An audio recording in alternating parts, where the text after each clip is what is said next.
Hello chess lovers, Suren here, and in this video I would like to share with you an interesting game from 2018 World Blitz Championship. With the white piece is playing Israeli chess grandmaster Ilia Smirin, and his opponent is former world chess champion Viswanathan Anand. Now let's see what happened on the board. Smirin opened up with e4 and c5 by Anand, Sicilian defense knight f3 d6, d4 c takes d4, knight takes d4, knight f6, knight c3, and a6. Anand goes for Najdorf variation. Now comes f4 against Najdorf. Smirin is choosing the Amsterdam variation. Queen c7, a4, g6. Black is choosing the dragon type setup. Bishop e2, bishop g7. We have castling by both sides. King h1. White is making this prophylactic move, is moving away his king from g1 a7 diagonal, preventing any possible unpleasant checks. b6, knight d5. We see the exchange of knights on d5, knight d7, c4. White is first strengthening the pawn on d5, knight f6, and then we have rook a3. Later, at any moment, white can switch his rook into the attack from the third rank. Bishop d7, there it goes, f5, queen b7. Black is preparing this b5 break, bishop g5, and b5 is on the board. We see a takes b5, a takes b5, rook b3, b4, queen e1. White is targeting the pawn on b4, and knight e4. Right now there are two hanging pieces. Smirin played bishop e3. Although if we have a look, rook takes b4 looks tempting, but this actually allows black to gain a slight advantage. Black can respond with queen a7, and now there are two hanging pieces. If knight b5, then queen c5, and if bishop f4, then bishop takes f5. Yes, black is managing to get a slightly preferable position.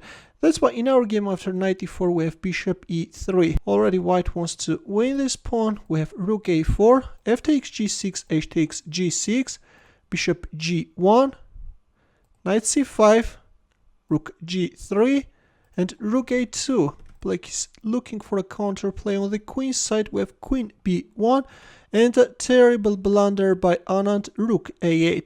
It was better to play b3. After which white can proceed with his attack by h4, h5 march, but all in all the players have equal chances. But in our game, as I've already mentioned, Anand responded with rook a8. And in here, Smirin made a move and Anand resigned. Can you find white's next move? Ready? Smirin simply sacrificed his rook on f7 and black resigned. What a move. Now if king takes f7, then this is simple. The queen is joining the attack with a check, after which black king is getting checkmated. But let's have a look. What if after rook takes f7, bishop f5? Then this time white can go for an exchange sacrifice on g7. Now if king takes g7, then queen takes f5 and the game is over.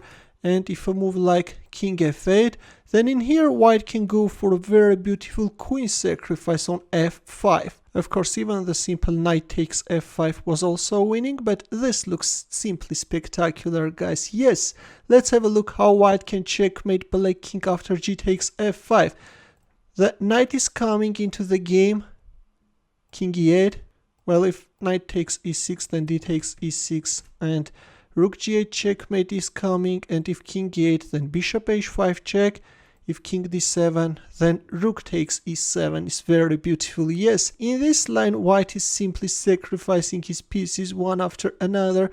Finally, white is managing to force black king to accept the rook sacrifice, after which the second rook is joining the attack, and after king f6, suddenly this bishop is jumping into the game and we have a brutal checkmate on the board. This line is simply awesome, guys. Yes, guys, this is fantastic. That's why, understanding that his position is hopeless, after rook takes f7, Anand resigned. A nice and instructive game by Ilia Smirin, and I hope that you enjoyed it greatly. Thanks for watching. For more games, consider subscribing to my channel.